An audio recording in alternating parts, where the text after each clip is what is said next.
Nah, balik lagi nih di konten paling ditunggu minggu ini, yaitu adalah konten Q&A. Dimana hari ini gue bakal jawab semua pertanyaan kalian seputar e-commerce, mulai dari Shopee, Tokopedia, Shop Tokopedia, TikTok, gitu kan, affiliate, marketplace, bisnis online, dan lain sebagainya. Jadi yuk, tanpa berlama-lama lagi, yuk kita mulai masuk. Pertama, dari akun namanya Gold. Kok akun TikTok salesnya kena ban terus? Keranjang kuning hilang, rating turun sampai bintang 2. Gimana cara ngatasinya? Udah laporan ke CS tapi belum ada balasan, padahal nggak ngomong yang lain-lain, cuma jualan aja. Gini, pertanyaan lu jujur kurang lengkap. Nah, gue kasih tau cara bikin pertanyaan. Pertanyaan lo harus lebih detail. Kalau bisa lebih detail tuh kayak akun lo apa, jualannya apa, terus udah gitu pelanggaran apa yang lu dapat, itu bakal lebih gampang. Karena gini, kalau gue kira tebak ya, dari keranjang kuning lu hilang, berarti poin pelanggaran lu banyak.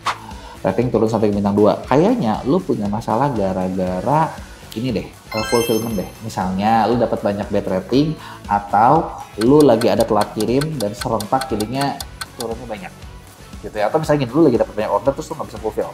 Kemungkinan feeling gue di situ, tapi gue nggak tahu ya, karena pertanyaan lu kurang lengkap gitu kan. Solusinya gimana gitu ya? Nah, solusinya ya sebenarnya kalau lu ngomong ke CS ya nggak ada guna sih jujur. Lu harus masuk di lu harus kerjasama dengan agensi TikTok Shop partner DSP. Karena gini, kalau misalnya di TikTok itu misalnya gini, kita memang sih ada CS-nya, tapi CS itu memang nggak bisa apa-apa. Lu butuh AN yang lebih kuat, dan lu nggak akan mungkin dapat AN kecuali toko lu udah ratusan juta atau miliaran, atau dikategorikan sebagai brand yang oke. Jadi mereka memang servisnya dalam tanda kutip ya. Servisnya tuh kalau ke yang gede, lama banget deh, lu mau apapun dikasih. Kalau yang kecil, nanti deh gitu. Nah, lu sebenarnya bisa kerja sama kita di MEA. Di MEA juga kita punya servis buat bantu ngurusin kayak gini. Tapi ya gue bakal bilang, gue kagak tahu pelanggaran lo apa. Kalau yang pelanggaran yang memang masih bisa kita bantuin. Tapi kalau yang memang itu terbukti nggak bisa.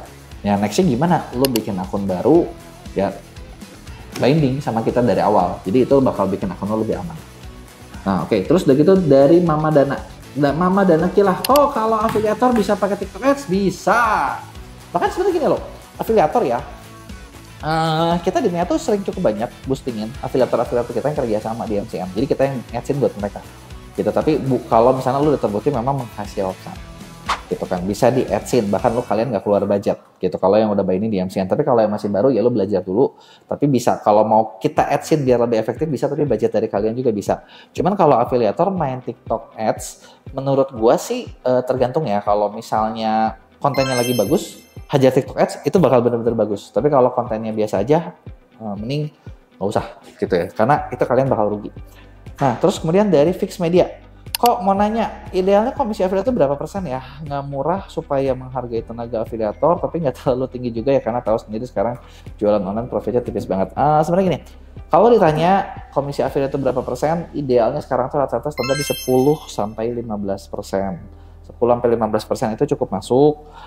Sebenarnya gini, kalau lu bilang nggak mahal karena profit itu tipis banget, nah ini di sini lu mindset lu salah.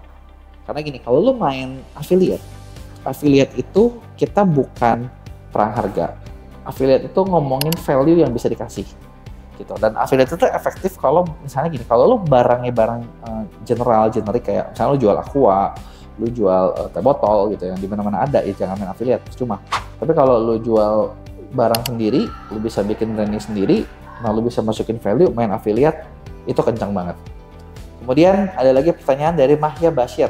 Saya mau live lagi di Shopee bulan ini, pas ada konsumen order, saya lihat biaya dipotong sampai 17%. Harga barang 240.000, rincian penghasilan 199. Kenapa potongannya di sini tinggi sekali?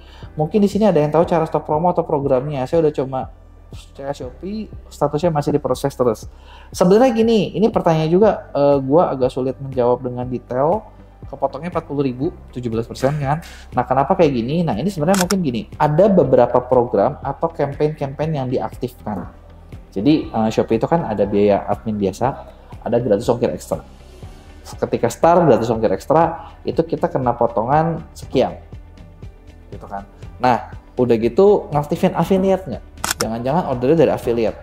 Kalau dari order dari affiliate, nah kita ngasih ngejanjiin komisi affiliate berapa nih?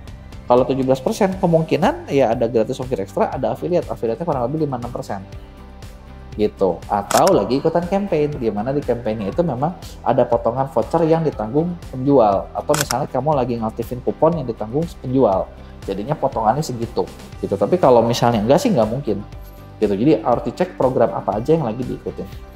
Kemudian ada lagi nih pertanyaan dari nama akun Yusuf. Kalau juga live nggak pakai keranjang kuning, kenapa tetap kena pelanggaran? Live dibatasi cuma boleh 10 menit aja. Karena gimana cara ngaturnya? Waduh, live nggak pakai keranjang kuning kena pelanggaran. Nah ini sebenarnya gini, kalau live pakai keranjang kuning kena pelanggaran, mungkin, kamu ada salah ngomong, ada kalimat kamu yang misalnya dianggap community guideline, atau kamu banyak yang report. Nah ini juga sering nih. Jadi kayak sebenarnya kamu nggak salah sih. Tapi karena banyak yang report, si TikTok menganggap, wah ini kayaknya masalah nih gitu kan. Atau lagi live streaming ini masalah nih, mau foto di Shopee, jadinya kena ban. Atau, ini nggak tahu nih ya, keranjang kuning ya, keranjang kuning berarti pasti TikTok bukan Shopee. Nah, atau misalnya nih, bisa juga ketika live itu ada misalnya kayak ketampilin, contoh gini ada anak lewat gitu. Itu juga kadang bisa kena juga gitu yang kayak gitu, meskipun itu biasanya di keranjang kuning. Atau kalau nggak gini, kamu lagi biasanya live biasa, nanti di tengah-tengah masukin keranjang kuning, nanti balik lagi biasa, nah kayak gitu juga itu gampang detect gitu. Jadi banyak hal-hal yang bisa dari situ. Terus dari nama akun Cinta Dalam Kata, request dong tolong bikinin tutorial cara mengetahui produk yang nempel voucher. Orang-orang itu kan nge-war di jam 12 biasanya. Nah cara affiliate buat mengetahui produk-produk yang nempel voucher itu gimana? Mohon bantuannya. Wah, kalau ini mah kayaknya agak sulit nih. Karena si seller itu ya sebenarnya kalau misalnya ngomongin nempel voucher, ya gimana ya, maksudnya seller, contoh gini, gue bikin, itu memang nggak tampil, kan ada waktu tampilnya, gitu kan, tampil, nanti tau tampil gitu, jadi kayak kalian harus selalu ngecek si affiliate marketplace-nya sendiri gitu bang, itu juga rada-rada susah sih, kalau menurut gue daripada fokus nge-war tiket, nge-war voucher, ya biarin aja sih. Karena sebenarnya kalau misalnya ada komisi ekstra atau yang apa itu udah dipilihin nama si Shopee-nya udah oke. Gitu. Nah, kalau yang kayak gini sebenarnya lu butuhnya bukan tutorial cara mencari, lu butuhnya insider review gitu kan. Lu udah tahu nih dari brandnya, dari sellernya mereka bakal mau ngeluarinnya kapan. Nah, kalau ini kita info yang di MCN tuh sebenarnya dibagiin buat top creator. Kalau lu masuk top creator kita bisa dikasih gitu. Gitu ya. Nah, terus Ovans. Pas saya punya toko, tapi belum mampu live sendiri, apakah bisa pakai jasa Mea? Oh bisa banget dong, ke Ovans gitu kan. Sok sini kalau misalnya mau pakai jasa Mea, nanti dikirim ininya ya, linknya ya. Biar misalnya kalau lo mau kerja sama kayak gimana, lo chat deh admin kita. Gimana caranya misalnya buat nge-live streamingnya. Tapi gue bakal bilang dulu, gini, kalau lo mau nge-live streaming, gue bakal wanti-wanti dulu ya. Live streaming itu bakal efektif ketika satu, toko lo udah lumayan oke. Jadi gue nggak bakal bilang semua pasti bagus, tapi gue bakal bilang pahit manisnya. Nah, kedua, lu ketika live itu bisa bikin promo-promo khusus. Itu bakal lebih bagus. Nah, ketiga ya memang lu juga maksud gue udah siap gitu. Karena gini, live streaming itu efektif mah efektif. Tapi kalau misalnya kita cuma ngandelin live doang dan yang lain-lainnya nggak jalan, itu nggak akan efektif. Biasanya sih kita nyaranin kalau live itu dijalanin di fase setelah toko itu lewat consideration dan mengarah ke conversion. Jadi gini, kalau lu nggak ngerti, kalau lu buka toko online yang masih baru, pertama gue nggak akan nyaranin lu buat live. Jadi lu bangun dulu tokonya dengan benar, bangun dulu awareness-nya, bikin orang tahu dengan toko lu. Caranya gimana? Banyak, mulai dari optimasi produknya, terus benerin tokonya, udah gitu nanti kita naikin trafficnya, mulai dari pakai iklan, mulai dari organiknya dikerjain, nanti udah sekitar udah lumayan, baru nanti mulai ke fase consideration itu nanti ada fase-fasenya, fitur-fitur apa yang harus jalan gitu kan, sampai terakhir itu adalah fase conversion. Nah, live streaming itu biasanya kita simpennya di fase conversion, kita nggak akan simpen di fase awal, karena kalau fase awal lu kerjain nama kita juga percuma, pasti boncos gitu. Live yang kita pegang yang bagus-bagus rata-rata itu tokonya memang udah siap di level ketiga.